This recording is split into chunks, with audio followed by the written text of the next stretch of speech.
They had us in the first half, but then the real Washington Commanders showed up and, stood down for the San Francisco 49ers. We're going to break down everything that went on in Week 17 coming up next on this live episode of Locked On Commanders. You are Locked On Commanders, your daily podcast on the Washington Commanders. Part of the Locked On Podcast Network, your team every day.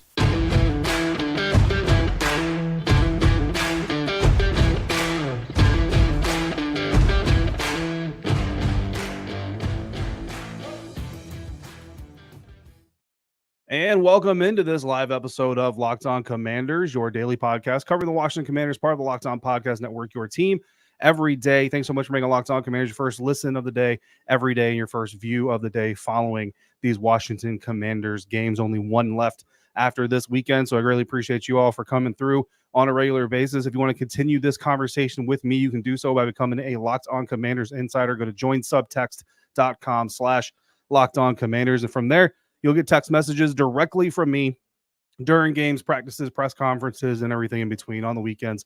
Whole lot of bonus content, and it's not going to end at the end of the season. During the draft process, hiring of the new GM, new head coach, all that stuff, we will continue to deliver inside information and direct information to your cell phone. So again, join subtext.com/Locked On Commanders if you want to get in on that fun. I'm David Harrison, your host of the program here, credential member of the media covering the Washington Commanders for CommanderCountry.com, a part of Sports Illustrated's FanNation. I'm here with you every Monday through Friday, along with our everydayers and everydayers. Greatly appreciate your continued support for the program, especially this season. Last season was rough, y'all.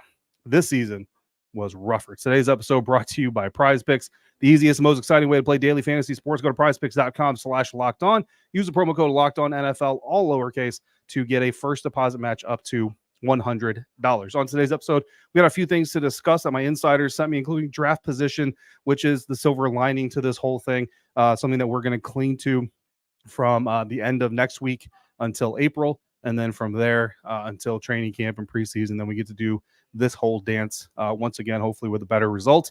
And we're also going to talk about some things that we did and did not like from the Washington Commanders 27-10 loss to the San Francisco 49ers in Week 17. But let's talk about how we got there. First, the turning point in this game, I think clearly, if you watch this game, is halftime, right? If you look at just the score, 27-10, I think most of us pretty much assumed or expected the San Francisco 49ers to come through and kind of just have their way and just kind of control this game from start to finish. And you look at 27-10, you probably say, okay, they probably went up 24-3 or 24-7 or something like that, and then just kind of let the foot off the gas, and then they kind of coasted to that final score. But of course, if you watch the game, which you probably did if you're watching this episode live, or you did before you turned on this episode, at halftime it was 13-10 San Francisco. The Washington Commanders had a very respectable half of football, I think, and offensively more so defensively with this high-powered offense that the San Francisco 49ers bring in. I think you had to be a little bit surprised probably in how things were going. I know a few insiders were pleasantly surprised, but still kind of wanted to see the wheels fall off just a little bit to secure a better draft position. I get it. It's that time of year, and fan bases are going to be focused on that. The team is still focused on trying to win games because they're players and they're coaches, and it's what they get paid to do. And I am stuck in the middle of all of you trying to deliver both messages. But of course, in the second half, coming out 13-10, the Washington Commanders put together 5 drives. One of them, or the first one, was a 3-and-out, followed by 2 interceptions, another 3-and-out, and then finally a turnover on downs to end this thing. They got outscored 14-0 in the second half, and only once in the second half did the Washington Commanders move the ball past their own 31-yard line. That one actually got all the way down to the San Francisco 11-yard line and ended in an interception from Sam Howell, the first interception that he threw on the day, targeting Terry McLaurin, which is always a good idea. But Terry McLaurin, unfortunately, had outside leverage. The defender had inside leverage. Sam Howell threw it to the inside where the defender had the leverage, and the defender made the play.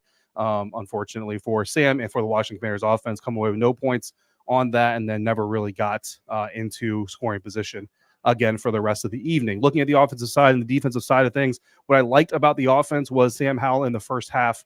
Kind of. It certainly wasn't perfect, you know what I mean? And it certainly wasn't, I think, what we saw before Thanksgiving out of Sam Howell. I would say minus the Giants game every day. As you know, I've kind of pegged that second Giants game as, I think, the moment where Sam Howell kind of turned into trying too hard mode and overdoing it mode. And that, turns into leaving the pocket too early, holding the ball too long, being hesitant on open passes, things like that. That second Giants game is really where I feel like that kind of took hold in Sam Howell's mind. But Thanksgiving, specifically, I think is where a lot of, especially that pick six, the game was already out of hand. But I think that's kind of the moment that most people agree on. So I'm just a little bit early on that. But in the first half, Sam Howell completed 9 of his 13 pass attempts, gained 100 yards through the air in the process, threw a touchdown to Terry McLaurin. Also had a 42-yard deep connection with Terry McLaurin, set up the team's only touchdown of the game too, Terry McLaurin. So, getting Terry McLaurin involved is definitely a good idea for any quarterback, but especially Sam Howell. However, in the second half, he only completes 8 of his 15 pass attempts, only gets 69 yards, throws 2 interceptions. So for Howell, specifically, this loss is his 4th straight where he failed to throw for even 150 yards after gaining no fewer than 151 yards in a single game before that. So that really kind of illustrates just how downhill this whole thing has gone for Sam Howell. But in the first half, again, not everything was perfect. Certainly, there was an interception opportunity for the 49ers that they actually dropped at one point. So, it could have been a little bit worse. But, did enough things, and you can kind of see that concerted effort to try to be cleaner, try to be faster. But again, I think when it boils down to it, Sam Howell is kind of stuck in this mode of trying too hard, right? On the defensive side of the ball, I like the hitting. I kind of noticed it early on, and hopefully it's something that through the TV broadcast, if that's what you were watching on, that you could pick up too, or in the stadium, though, it just really looked like this Washington Commanders defense was trying to put some pain on these 49ers offensive weapons whenever they touch the ball. In the end, Cody Barton, the linebacker, finishes with a team high 12 combined tackles.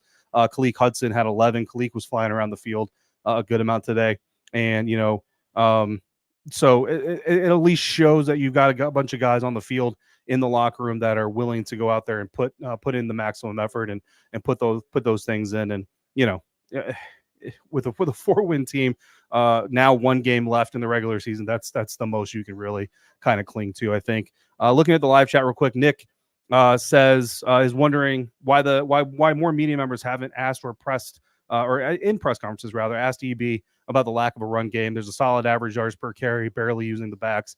Nick, we actually have asked Eric Bieniemy quite often this season about the lack of run game usage. Now, the run game usage did pick up a little bit, I feel like, and I think the numbers show that here recently. But then, and I say recently, I mean 3-4 weeks ago actually. But then Brian Robinson's hamstring injury, I think, certainly kind of derailed that. I'm actually going to talk more about the running game usage here a little bit later in this episode. So Nick, specifically, stick around a little bit. David comes through, says hopeful for a better game next week to beat the Cowboys. And yeah, I think there's a mixed opinion here within the fan base.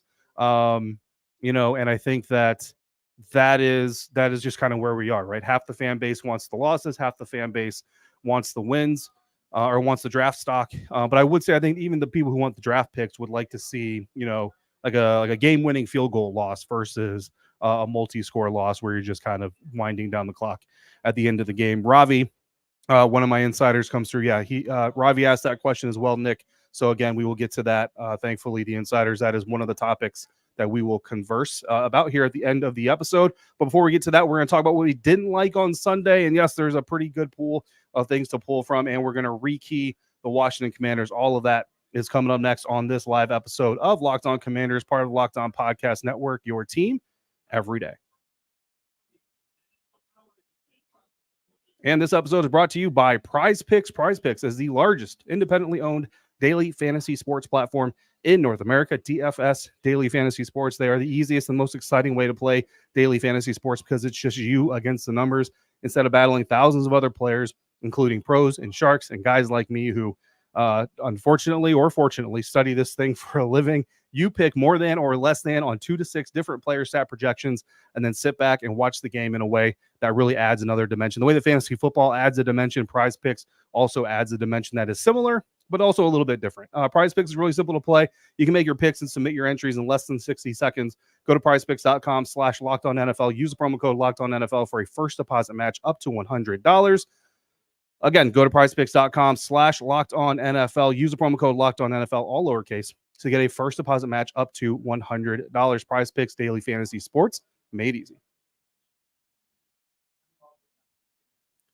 All right, continuing this episode of Locked On Commanders out here at FedEx Field in Landover, Maryland. Thanks again for making Locked On Commanders first listener, first view today and every day. Everydayers, thanks again for coming through on a regular basis like you do. Again, I know the season's been long. It's been difficult. I think the offseason is going to be really exciting, to be quite honest with you. So hopefully all of you who've been coming through every day through the suffering and through the group therapy sessions, hopefully you take advantage and come through the offseason fun stuff which can be kind of fun. Although we're going to have some mock drafts and we're going to have some scenarios that we're not all going to agree on. So maybe that's not going to be quite as fun for some of us. But I'm a person that I like to think that I'm going to dive into just about every scenario possible during our mock drafts discussions and scenarios and stuff. So if you have an idea, don't think that I'm going to stick to my idea only. I will fully flesh out your idea as well. So a lot to come this offseason. Also, Locked On has launched the first ever national sports 24/7 streaming channel on YouTube.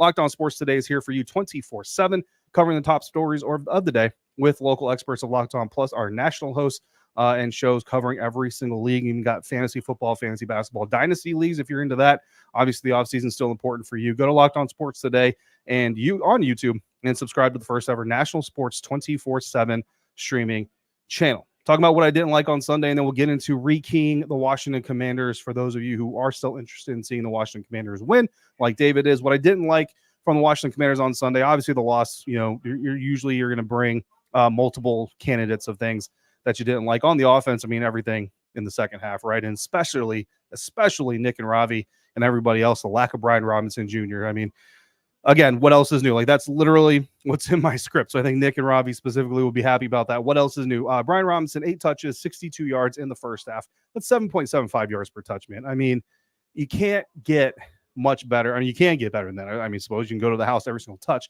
but 7.75 yards, realistically, expectations, you can't get much better than that, right? Only 5 touches in the entire second half. And part of that is due to some of the 3 and outs, but especially when you look at like down in the red zone, you're on the San Francisco 11.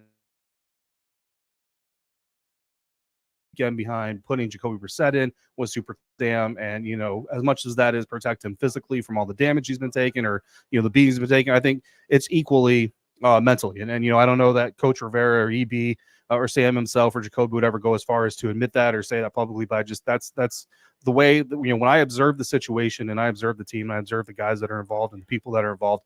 To me, I think it's just as much about protecting Sam Howell's mentality as it is protecting his physicality. So what better way to do that than when you're in the red zone near the 10-yard line, where the field shrinks exponentially? I mean, the defense still has 11 dudes out there, but they've only got to cover about 20 yards. And really, if you think about it, they only got to cover about 18 yards, because the last 2 yards between the boundary and the person are pretty much defended by themselves. So anyway, that area even shrinks even more. But you got a guy like B-Rob. You got Antonio Gibson, who can certainly do some things. You brought, a guy like Jaret Patterson off, or in the practice squad. You got Derek Ward, who's been around for a little while. I mean, do some things. You know what I mean? You got Curtis Samuel, you got Jahan Dotson, get some reverses going, do some things like that. But again, Brian Robinson specifically, 5 touches in the second half. Just, not a big fan of it. What adds to the confusion really is calling a run play to run the clock out at the end of the first half. The Washington Commanders get the ball. You're only down 3. And there was a discussion in the press box amongst many people who is basically like, look, you're down 3 to the San Francisco 49ers. You're getting the ball at the end or the beginning of the second half.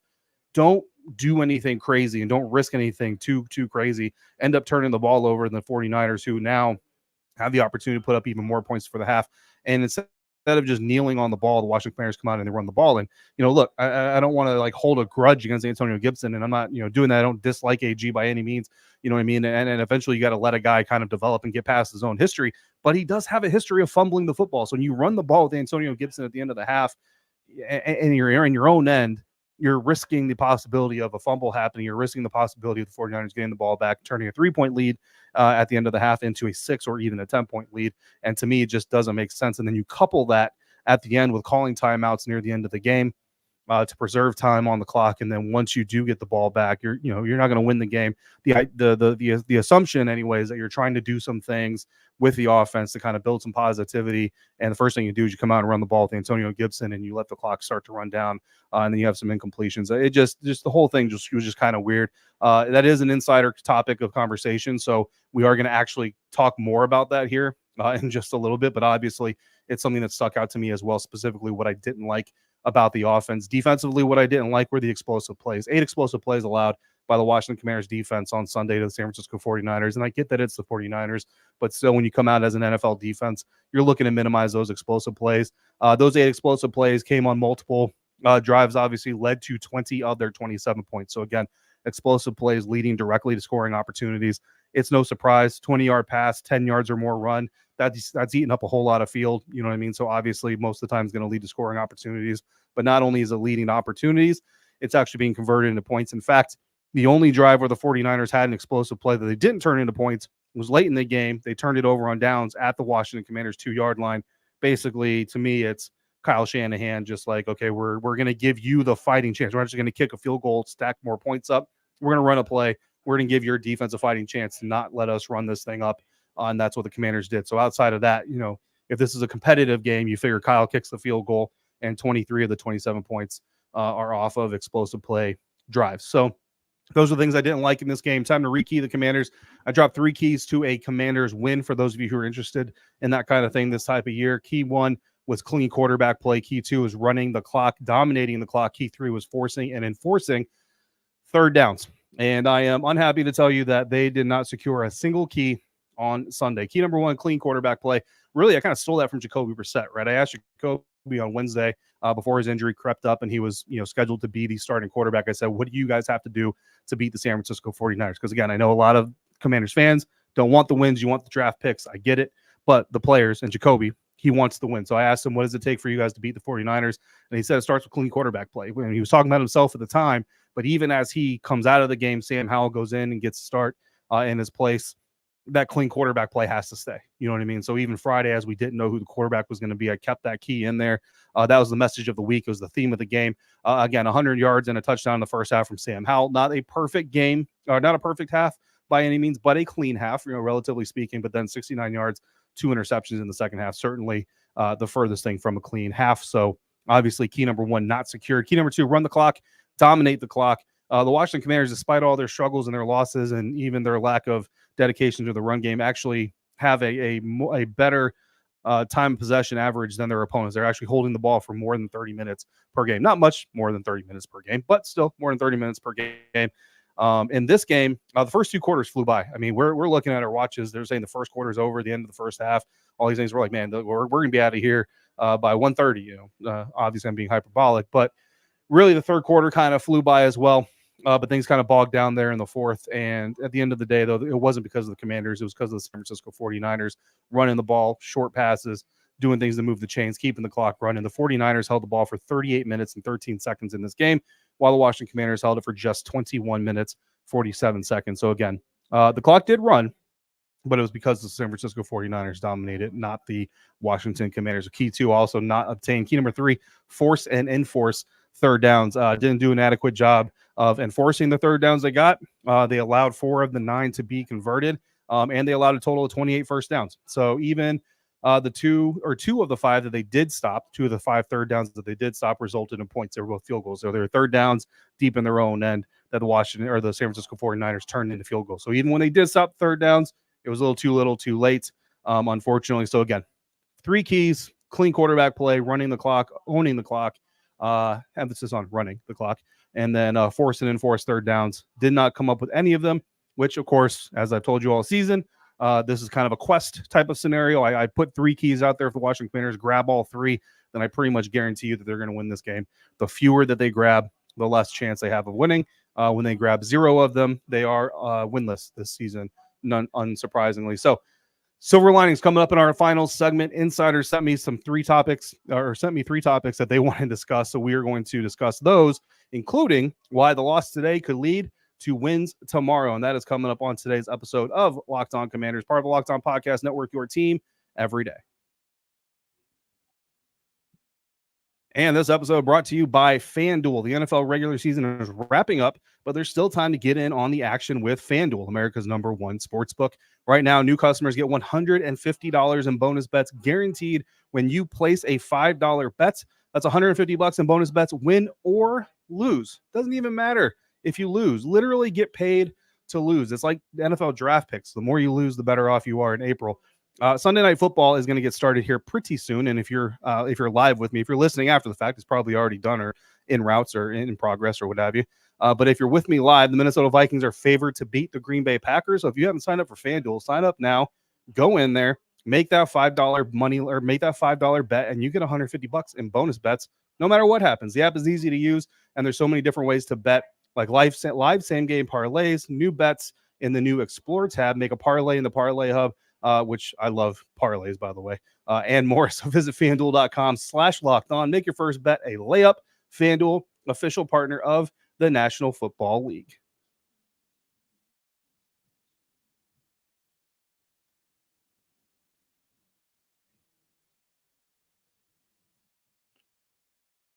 All right, a little bit of a glitch there, but let's get back to the ending of this episode here on Locked On Commanders. 3 topics to discuss, and then I will try to get through these and get to the live chat. I see a few of you are dropping some comments there, so I'll see what I can get through on there as well. First topic of discussion, Commanders number 2 in the NFL draft. As of right now, Washington lost, New England lost, the Arizona Cardinals beat the Philadelphia Eagles, and that leaves the Washington Commanders with the number 2 overall pick in the NFL draft. Currently, Washington, New England, Arizona all have the same records, but Washington wins the tiebreaker. Again, currently to have the second pick. That could change next weekend. So, obviously it's not solidified.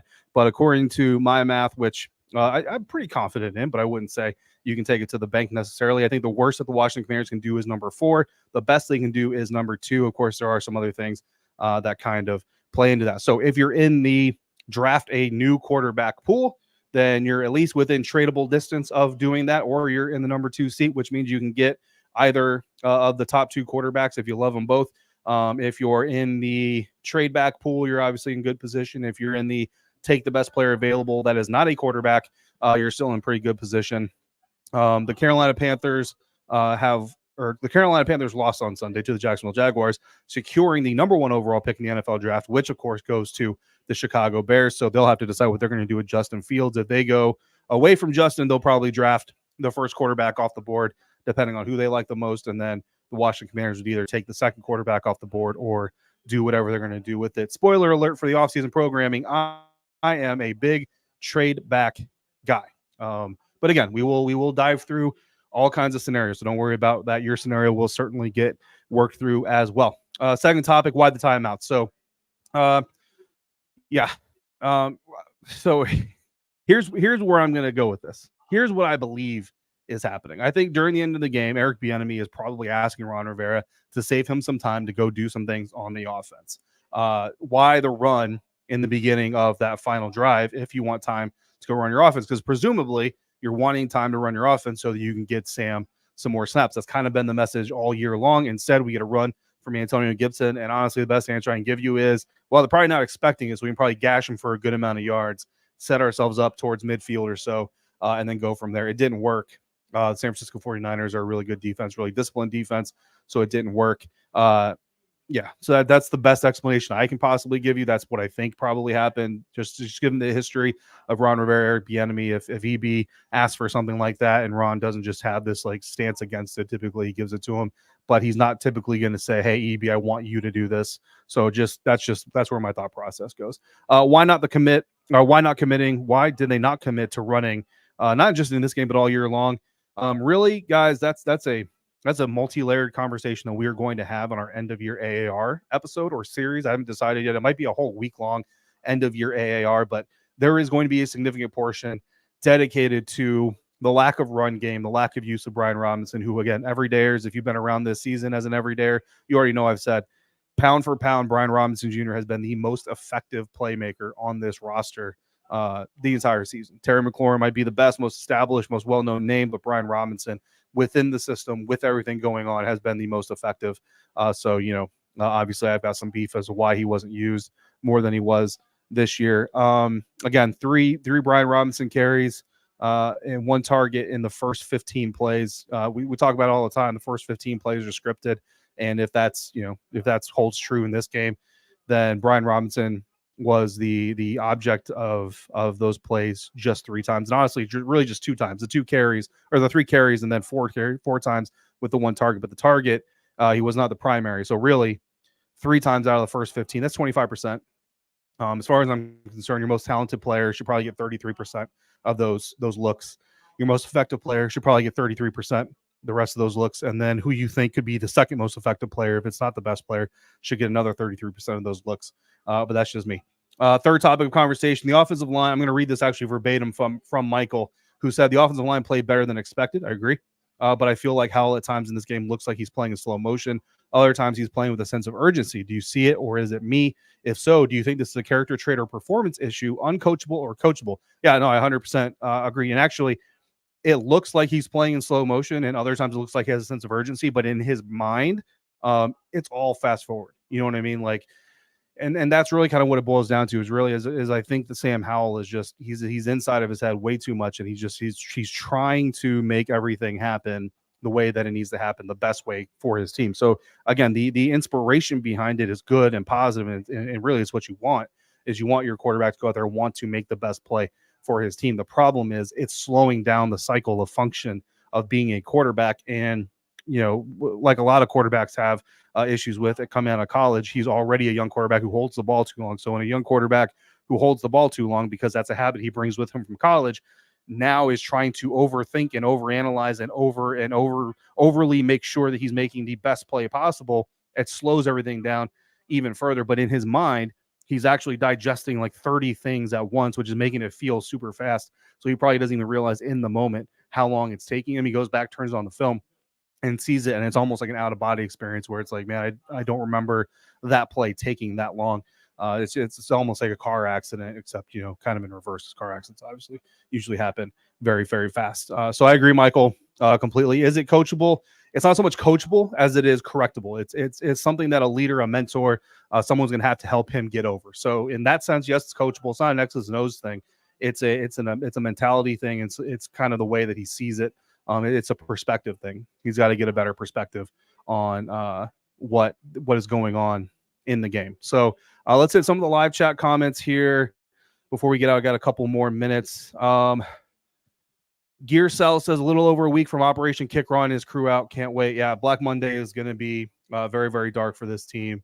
I would be surprised if anything else. Ravi says, speaking of mock draft, I think the team should focus on one side and then draft the other side. Example, if they use free agency for the offense and draft defense, or vice versa. Yeah, that's certainly one way to go about it. Once you kind of dive into the free agents and who's getting tagged, who's getting re-signed, all those things certainly going to play a big part of that. And every time a move is made, it's going to change the way the picture looks. So it's certainly going to be very interesting to watch the whole thing kind of unfold. Nick agrees with Ravi. Ravi says key one was incomplete first half. Howell did that, but it unraveled in the second half. Yeah, exactly, Ravi. The clean quarterback play was good in the first half, but in the second half certainly did not happen. Combat Helm says this is the best channel. I appreciate you, Combat Helm. I appreciate all of you for coming through on a regular basis like you do. Coming up tomorrow, we're going to AAR Sam Howell's unscheduled start. We'll talk about some other things. We've got a Ron Rivera press conference. I'm actually not going to be able to make it to the press conference in Ashburn, but the rest of the usual suspects on the beat will certainly be there, and I will be observing and get the transcripts and all that stuff, and we will talk about it on our next episode coming to you on Tuesday. In the meantime, I'm going to pack up. I'm going to drive home. So you all be safe. Have a happy New Year's out there. If you're celebrating, if you're not celebrating, still have a happy and safe New Year's, because the calendar is going to change whether you like it or not. So if you've got questions for future episodes, throw them in the YouTube comment section or text me directly by becoming a Locked Insider at joinsubtext.com/LockedOnCommanders. Again, make Locked On Sports Today your second view of the day. Go to Locked On Sports Today on YouTube and subscribe to the first ever national sports 24/7 streaming channel. Again, that's Locked On Sports Today. As always, thank you for making Locked On Commanders your first listen of the day every day. Thanks for coming through on a consistent basis like you do. Thank you so much for making me a part of your day, part of your routine. Until we speak again, please be safe, be kind, and I'll see you next time for another episode of Locked On Commanders, part of the Locked On Podcast Network, your team every day.